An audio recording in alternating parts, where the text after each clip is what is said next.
Muy animoso y muy agradable tratar sobre las encuestas de consumo alimentario. Queremos preguntarnos en esta clase cómo se valora a nivel individual y colectivo lo que consume en términos alimentarios una persona o un país. Las primeras aproximaciones que se hicieron para saber cuáles son las tendencias de consumo se remiten a un gráfico que fue publicado por estos autores Malassi y Padilla en los años 80, 70 quizás, donde se marca con dibujos de grupos de alimentos los polígonos de tendencia que cada país, cada región consume. En este gráfico se identifican los rasgos de los países asiáticos, por ejemplo, cuál es la tendencia alimentaria de ellos. Ellos tienen unos picos gigantescos en consumo de peces y mariscos, obvio. Japón, por ejemplo, es un archipiélago gigantesco, están rodeados por mar. Sin embargo, Asia en su conjunto tiene esa tendencia de consumo alto de peces y mariscos.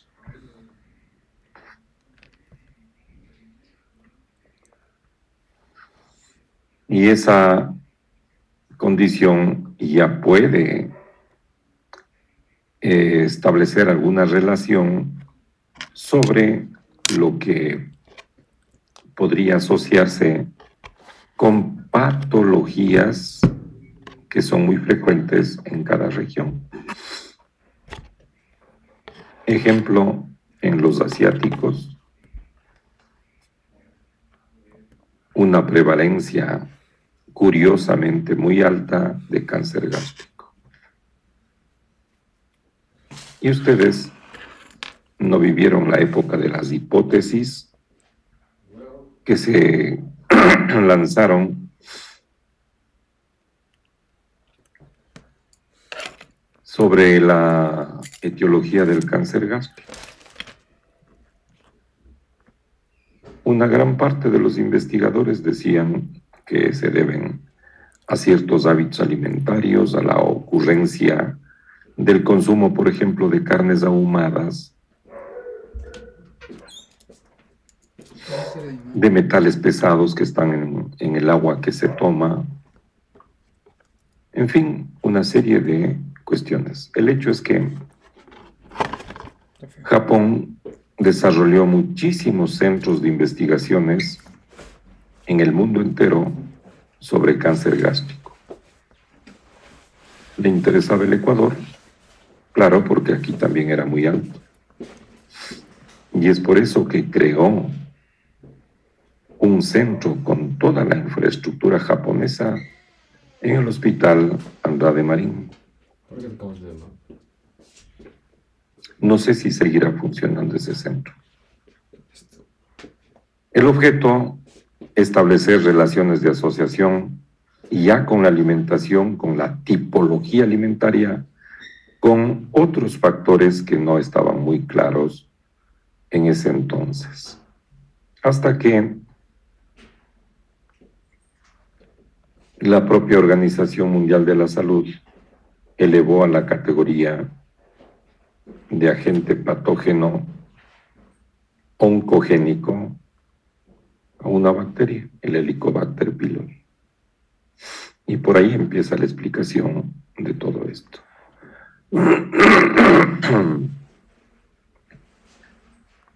Cuando se logran hacer estas relaciones, se ve que, por ejemplo, también en una de las islas de Japón se identifica la mayor longevidad del mundo, con promedios de 110 años por habitante, en la isla de Okinawa. ¿A qué se debe? ¿Qué comen? Y aparecen los de Vilcabamba, acá en el Ecuador. ¿Cuál es la característica de ellos? Porque interesa, imagínense ustedes, encontrar un factor, un elemento que brinde explicación científica de cuál es este escenario. Lo que se ha revisado en la isla de Okinawa es que ellos tienen una restricción, pese a que son un país productor y consumidor de arroz, una restricción de un consumo no abusivo, entonces, de arroz para los preparados de sus peces y mariscos o del sushi, y un elemento que consumen cotidiana y sistemáticamente son las algas marinas, a diferencia nuestra que no consumimos. Pero todos estos factores han sido descartados, esto solamente relacionado con el peso corporal, con la esperanza de vida al nacer, que lo comentaremos en extenso, el caso de Okinawa, que tiene esta condición privilegiada de ser un segmento con gran longevidad.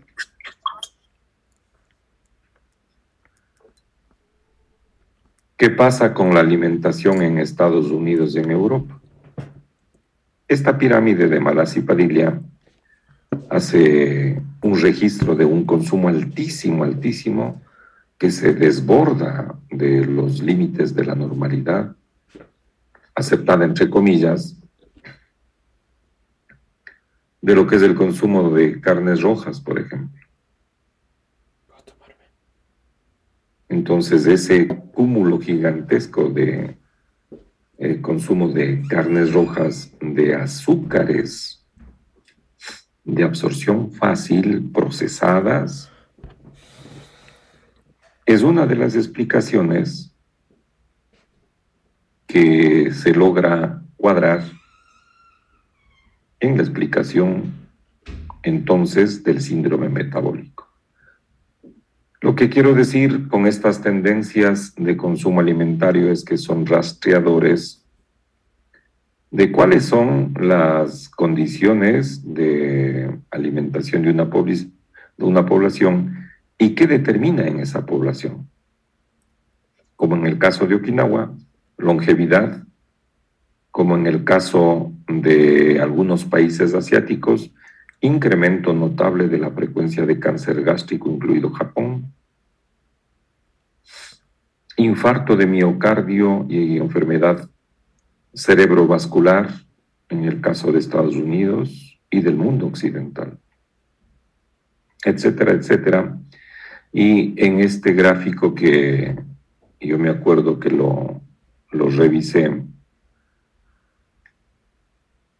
en los años 86, cuando yo estaba haciendo mi posgrado en Francia, había un error. Imagínense que nos habían colocado a nosotros como Ecuador bajo una tipología alimentaria de tipo mediterránea. Y yo creo que nosotros no tenemos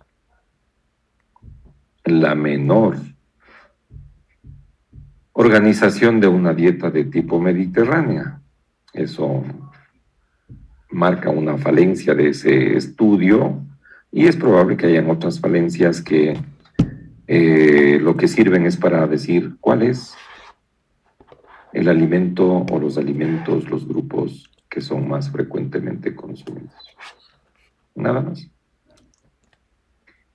Estas son las primeras aproximaciones hacia el estudio del consumo poblacional de alimentos y nutrientes. El segundo se conoce con el nombre de hojas de balance. Y generalmente lo manejan los ministerios de Agricultura en cada país. La idea de las hojas de balance es aproximarse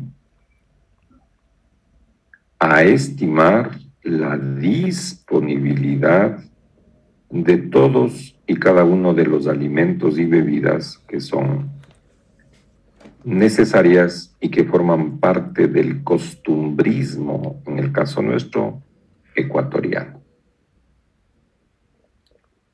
Estas hojas de balance que marcan los ministerios de Agricultura, insisto,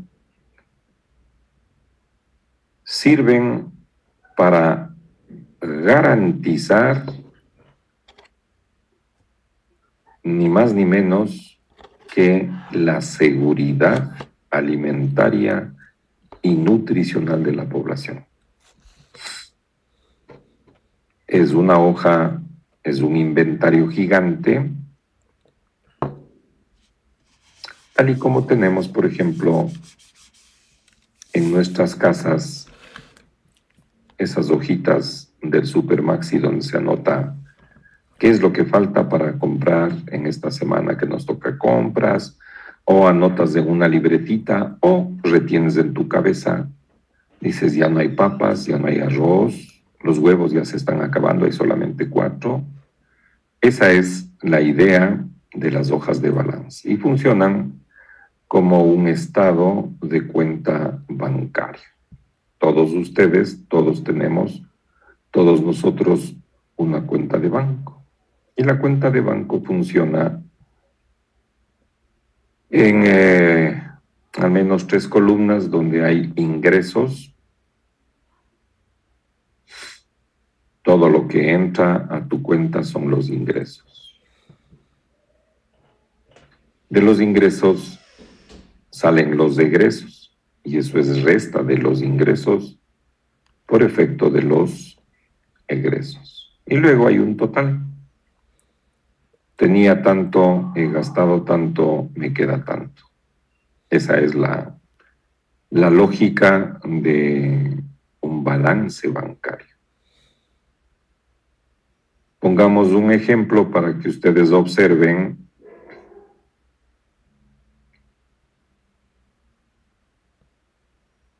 cómo se calcularía la disponibilidad de cerveza para la población ecuatoriana. A sabiendas de que esta es una bebida nacional.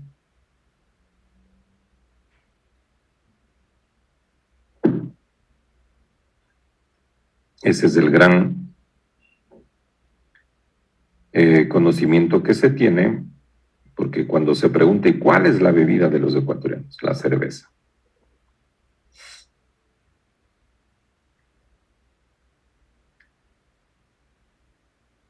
La cerveza. Disculpe, está compartiendo por si acaso la pantalla. No, todavía no estoy compartiendo pantalla. Gracias. Les voy a compartir ya mismo paso con las gráficas. Solamente les explico esto, Salomé, y de ahí ya les pongo pantalla. Una de las cosas más notables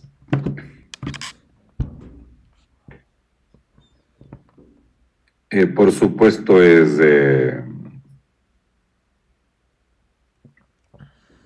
reconocer cuáles son los volúmenes de producción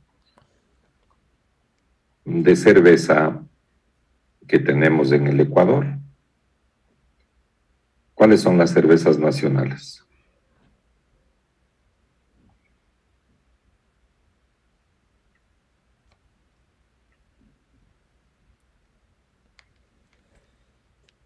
O sea, una de esas sería Pilsener, tal vez, ¿no?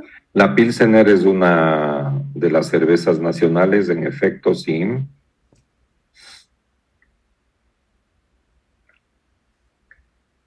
¿Qué opinan de la Club? Eso no es. La Club también es nacional, Doc. La Club también es nacional, ¿verdad?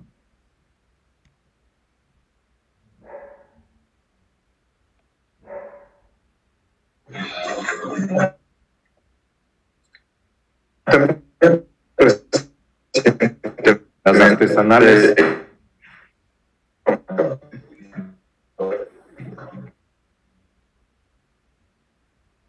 Iván, ¿estás con interferencia o con mala señal? No sé si le escuchan todos. No, Doc, sí se le escucha así entrecortado. Doc, ¿ahí se me escucha? Y ahí está mejor. Le mencionaba que hay una nueva cerveza que es la Siembra Nuestra, que es muy parecida a la Pilsener. Es de la misma Ya. marca y es de aquí.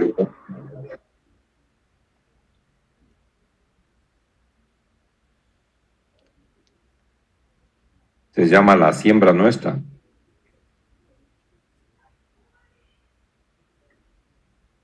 Sí, Doc, se llama La Siembra, la nueva que ha salido. Ya le vamos a buscar. No le conocía.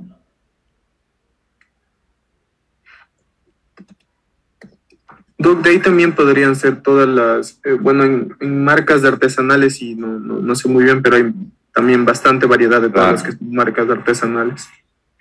Es una cantidad, ¿no?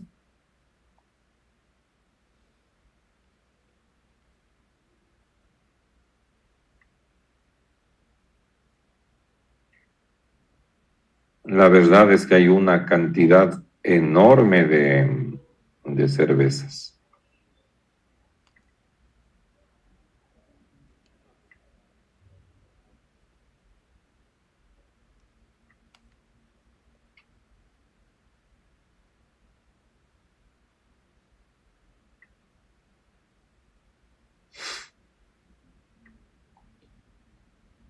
Tenemos las artesanales, tenemos la Pilsener, tenemos la Club y ahora esta nueva cerveza que me comentan ustedes que se llama así.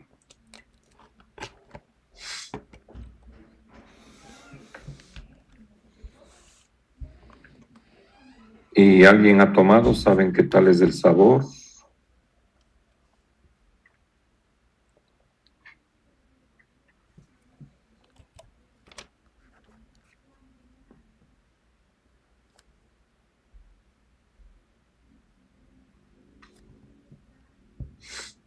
Yo creo que la mayoría ha probado.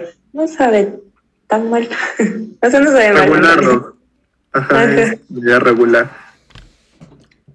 ¿Qué cantidad de alcohol tendrá?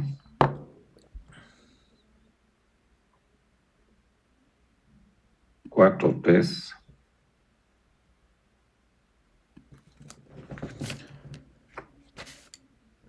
Porque de eso también depende la fuerza de una cerveza, ¿no?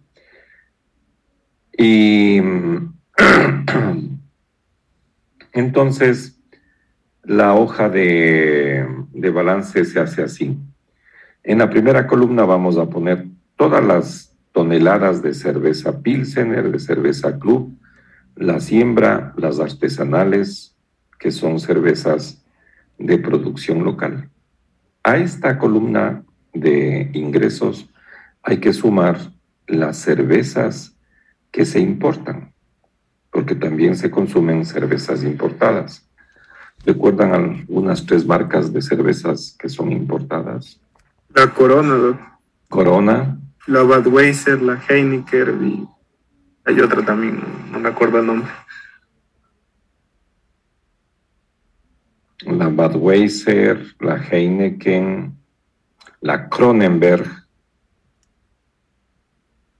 la Corona, que es más común, en fin, y hay un montón de cervezas alemanas, unas negras, otras rubias, que son de consumo cotidiano también. Hay personas que les gusta tomar esas cervezas, pues bueno, esto da un total de millones de litros que tiene disponible el Ecuador para sus habitantes. Hay que restar de esta primera columna del volumen total, excepto las que se importan, las cervezas que se exportan. Se conoce que exportamos cerveza a Colombia, a Perú y a las grandes ciudades de Estados Unidos y Europa, donde hay migrantes ecuatorianos. Allá van algunas cajas de cerveza ecuatoriana. Restado esto que se exporta, nos queda un total neto de cerveza y esta cantidad se divide para los 17 millones de habitantes. Y ahí se establece el número de litros disponibles que consumimos, que consumiríamos por persona.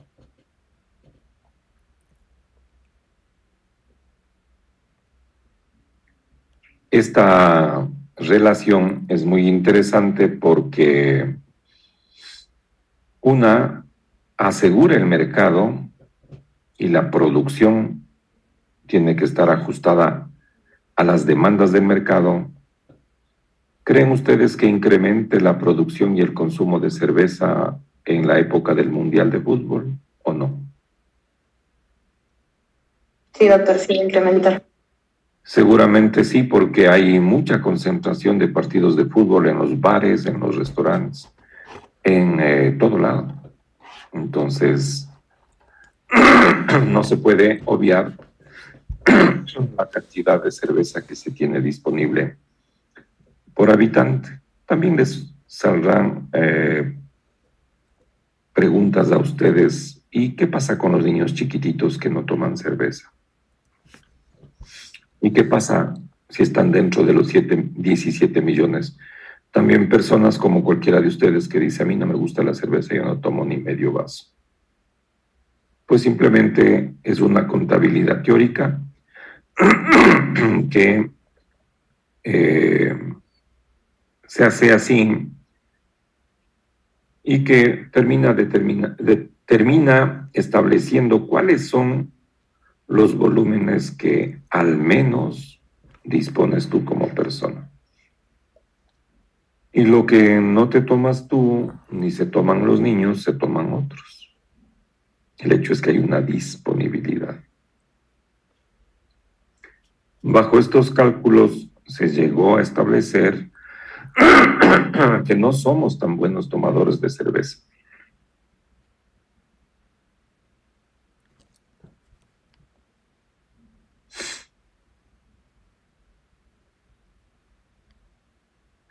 El Ecuador consume 39 litros de cerveza por persona y por año. 39.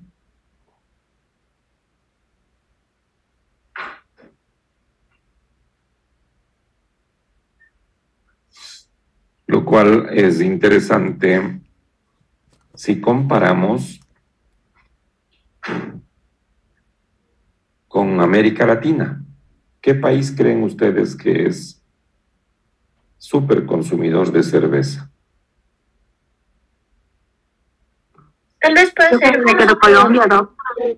Colombia, México. Chile, Doc. México, México, Chile, Doc. Brasil, Doc. México, Doc. Brasil. De los estudios que se han hecho, a la cabeza en América Latina está Panamá. Ellos consumen 75 litros por persona y por año. Quienes han estado en Panamá saben que es una ciudad como infierno del calor. Así que o estás bajo la ducha o junto a una caja de cerveza. Luego está México, tienes razón, ese país consumen 68 litros por habitante y por año. Y en tercer lugar está el Paraguay, que consume 66 litros. Chile consumen 45 litros y están sobre el Ecuador, pese a que es un país productor de vino.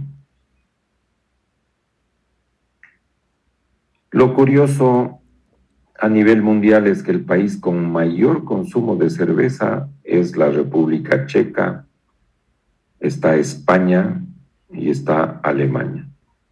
Ellos en promedio consumen sobre 100 litros de cerveza por persona y por año.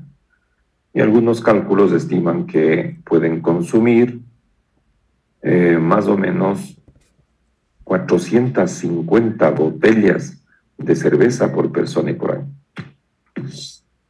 Si ese consumo es alto en esa población, ¿qué pasaría si la industria no percibe, no se da cuenta de que hay que satisfacer ese mercado?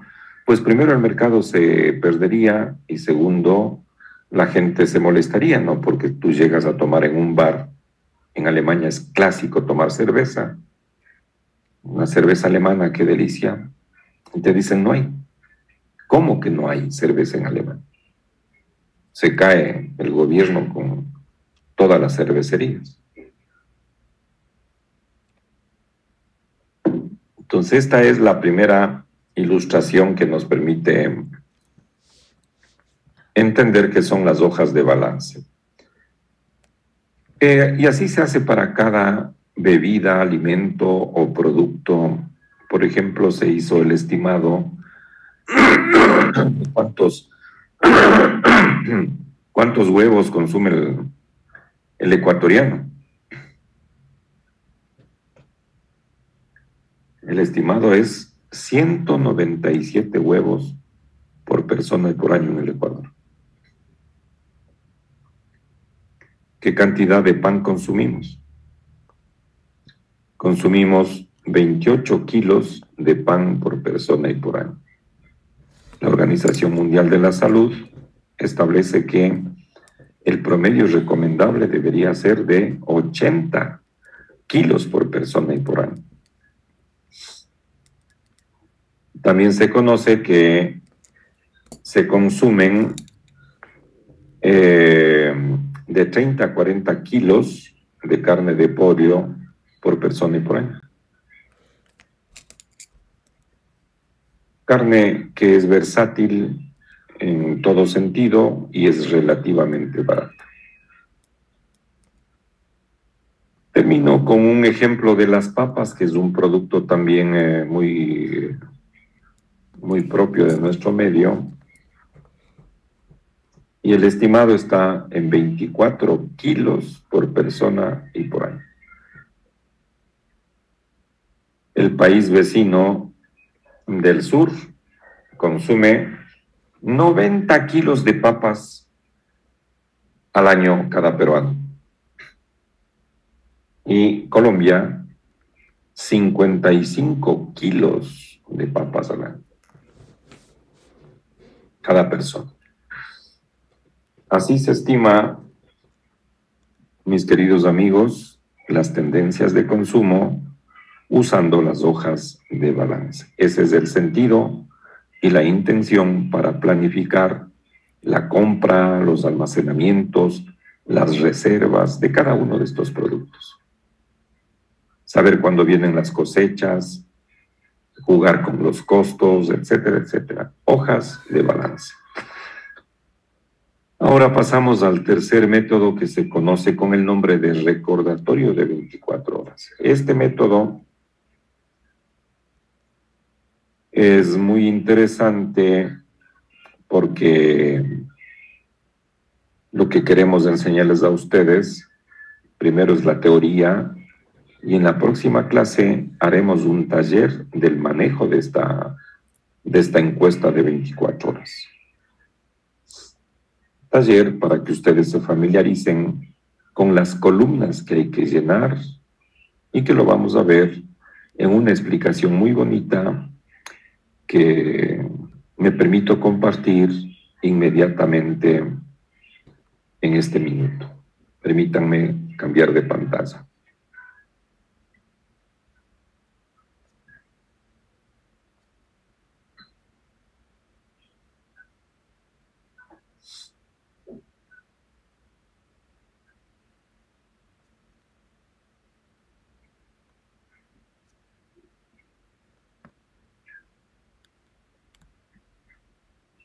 Empezamos.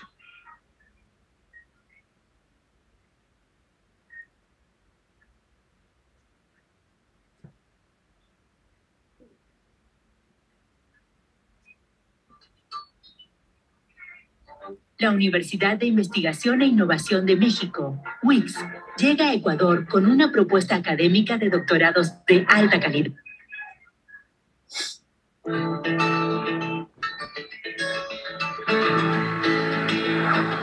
Hemos llegado a la cuarta fase del proceso de valoración nutricional. En esta fase aprenderás a analizar los hábitos alimenticios de tu paciente. Además, te ayudará a tomar decisiones más acertadas a la hora de planificar una dieta. La evaluación de la ingesta dietética nos permite conocer y medir los alimentos que nuestro paciente consume diariamente. Es de gran importancia porque ayuda a detectar posibles carencias o excesos de nutrientes y energía. Existen diferentes métodos para realizarlo. La elección del método de evaluación depende de factores como utensilios de medición, tiempos de consulta o la memoria de tu paciente. Para este curso utilizaremos el recordatorio de 24 horas recomendado por la FAO y la OMS y además es muy utilizado en consultas nutricionales. Voy a explicarte cómo aplicar paso a paso este método. Paso 1. Interrogatorio. Solicita al paciente que indique con la mayor precisión posible todos los alimentos y bebidas consumidos en las últimas 24 horas. Debe empezar con el desayuno hasta completar todos los tiempos de comida del día. Para que el interrogatorio sea efectivo, usted debe estimular la memoria a corto plazo del paciente, por lo que puede utilizar diferentes preguntas que le ayuden a recordar. Por ejemplo, ¿qué almorzó el día de ayer? Por favor, descríbalo. Paso 2. Anotar información. Anote cada alimento por separado. Si es una comida o bebida compuesta, debe separar los alimentos que lo componen.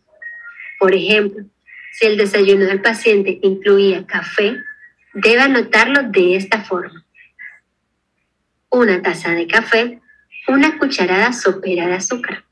También, si el paciente consume 2 porciones de un determinado alimento, este debe anotarse 2 veces. Si utilizamos el ejemplo expuesto en el paso anterior, las piezas de pollo se anotarán 2 veces. Para realizar la anotación de los alimentos, usted puede utilizar una tabla parecida a la que se ilustra a continuación. Paso 3. Anotar la cantidad de los alimentos consumidos. Por cada alimento y bebida que anotó en la encuesta, debe escribir su cantidad en gramos, centímetros cúbicos o mililitros. Tengamos en cuenta que el paciente no siempre va a saber la cantidad exacta que consumió de un alimento. Lo recordará por piezas, tazas, cucharadas, entre otros. Durante la entrevista, el paciente no informará: consumí 240 mililitros de café. A menos que sea una persona muy comprometida con su nutrición, el paciente dirá: tomé una taza de café. Anote la cantidad de los alimentos teniendo en cuenta estas referencias. Paso 4. Anotar la cantidad de energía y macronutrientes que tiene cada alimento. Ahora es momento de desglosar la cantidad de energía que posee cada alimento y sus nutrientes. Para buscar la cantidad de energía y nutrientes que tiene cada alimento, debemos guiarnos de la tabla de composición de alimentos de nuestro país o las sugeridas por la FAO. Usted debe ubicarse en la tabla de composición y buscar el alimento correspondiente. Luego, anotar la cantidad de energía, carbohidratos, proteínas y lípidos en nuestra tabla de encuesta, teniendo en cuenta la cantidad del alimento consumido, como lo muestra en la siguiente tabla. Paso 5. Calcular la cantidad de energía total que consume el paciente. Una vez conozcamos la cantidad de energía que tiene cada alimento consumido por nuestro paciente, procedemos a sumar cada valor para tener conocimiento del total de energía consumida. Conocer la cantidad de energía que consume el paciente es importante para conocer el estado del balance entre su consumo y la cantidad requerida. En nuestra tabla debes dirigirte a la columna de energía y sumar las calorías que consumió el paciente. Te invito al siguiente ítem de la clase, donde continuaremos aplicando la fase de evaluación de la ingesta. Aprenderás a calcular la cantidad de carbohidratos, proteínas y lípidos que consume tu paciente. Esto te ayudará a conocer la calidad de su nutrición. Nos vemos.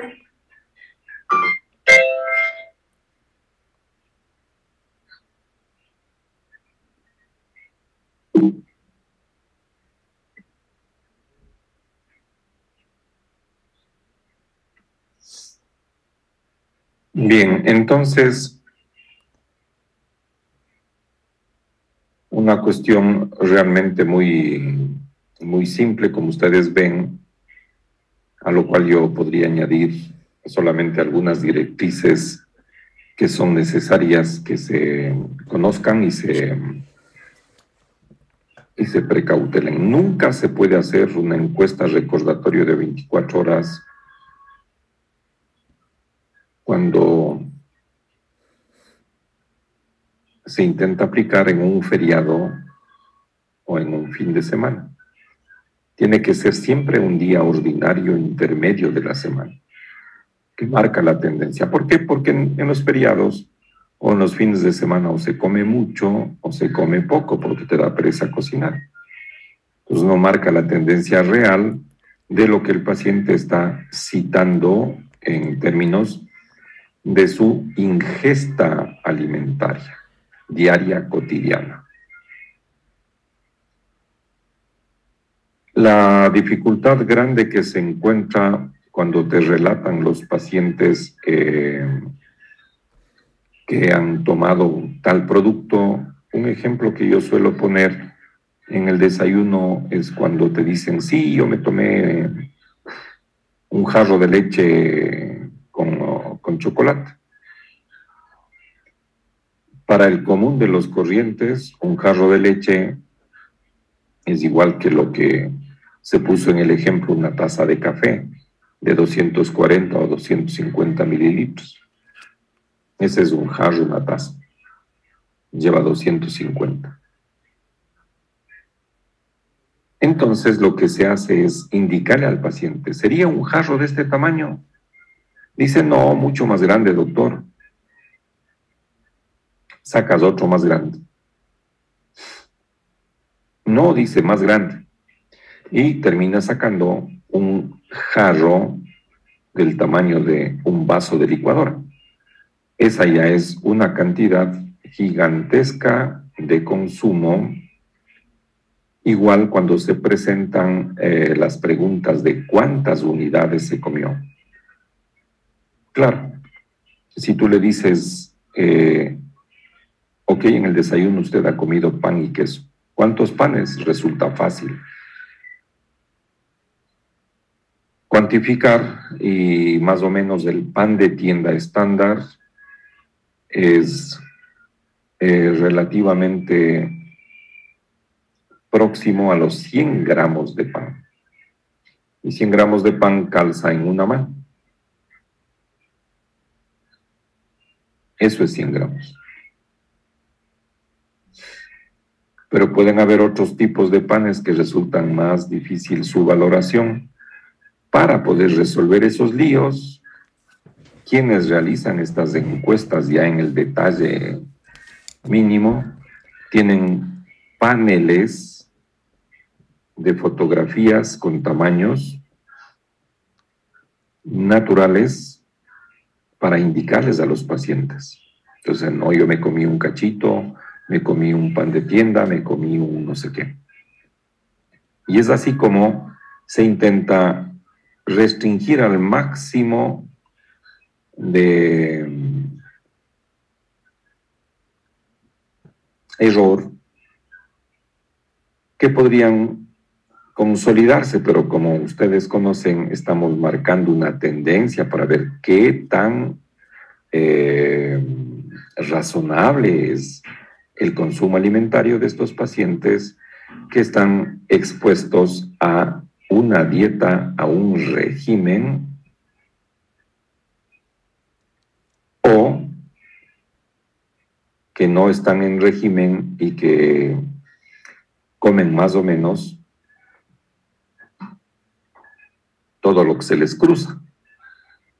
Por esa razón, las fotografías, los modelos, incluso hay maquetas de tamaños de pan, es decir, es una cosa gigantesca la instrumentación que hacen las o los nutricionistas para la aplicación de las encuestas de consumo alimentario en el nivel individual. Nosotros, ¿cómo vamos a hacer nuestro taller? Ustedes van a construir esa hojita y nos vamos a restringir con los datos que nos da siempre la tabla de composición de los alimentos ecuatorianos o la tabla de la FAO, que les compartiremos para que ustedes vayan produciendo el dato que nos interesa. Hacemos un menú, generalmente solo de un almuerzo medio extraño que me propongo compartir con ustedes para que practiquen. Y tenemos una entrada, una copa con un cóctel o cóctel de camarones en salsa rosada, acompañado de aguacate. Luego tenemos un plato relativamente fácil de valorar, de medir, el contenido energético, que es un locro de queso. Finalmente, tenemos una bandeja de arroz, que ustedes pueden coger todos los cucharones de arroz que quieran, a sabiendas de que cada cucharón siempre carga 100 gramos. Y esos 100 gramos de arroz, vamos a la tabla de composición y vemos qué cantidad de calorías contiene 100 gramos de arroz y anotamos al frente de los 100. Si alguien se comió 200 gramos de arroz, pues el contenido calórico será 360 kilocalorías por 2. Si alguien se comió 2 cucharones y medio, será una regla de 3 o una suma simple de 360 dividido para 2, esa fracción sumada a los 200 que ya están calculados. O hacemos una regla de 3, 100, 100, hay 360 en 250, ¿cuánto? Esa es un poco la lógica de los cálculos energéticos para llenar y al final sumar todo el contenido calórico de lo que han escogido y estimar si estamos sobregirados o estamos bien. Por eso la recomendación es que intenten hacer ustedes una aproximación de lo que consumen, lo que les gusta comer y los volúmenes que les gustaría comerse. Si alguien no come arroz, pues no pone arroz. Habrá en el ejercicio ensalada, las más simples para efectos de cálculo, lechugas con tomates. Quieren ustedes hacer con brócolis y quieren hacer con zanahorias y con no sé qué, se puede hacer, porque la encuesta es para eso. Pero nos tomaría mucho más tiempo. Lo que queremos es que usted aprenda una lógica de cómo se calcula y cómo se instrumenta un recordatorio.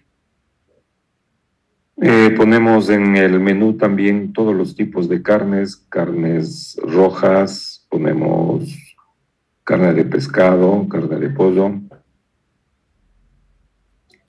Y siempre ha habido por ahí un deseo curioso de que se ponga también cuyes. Así que ponemos cuyes para que calculen cuántos kilocalorías aporta el consumo de 100 gramos de carne de cuy.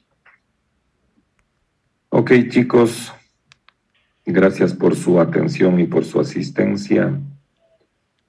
Presidentas, no se olviden de mandarme esa información. Doc, disculpen la pregunta. ¿De aquí en adelante hasta terminar el semestre vamos a tener las clases virtuales? Verá, depende de los horarios y de un poco de las condiciones en las que continuemos trabajando en la facultad. Porque me parece que da más facilidad a ustedes también, ¿o no? Sí, Doc, porque por ejemplo, si seguimos teniendo clases así, usted al menos ya nos puede unir a más paralelos y también es más cómodo para usted. Ajá, porque ahorita estamos presentes 3 paralelos. Sí, excelente. Y un poco esto obedece a un proceso de bronquitis que tengo y no puedo subir mucho la voz en el aula y es imposible hablar en medio de un gentío, ¿no? Así que les agradezco enormemente su paciencia y haremos los mejores esfuerzos porque también los recursos tecnológicos creo que los podemos compartir de mejor manera acá, porque en la facultad tocaría alquilar Infocus y corre por aquí, corre por allá, es un liazo.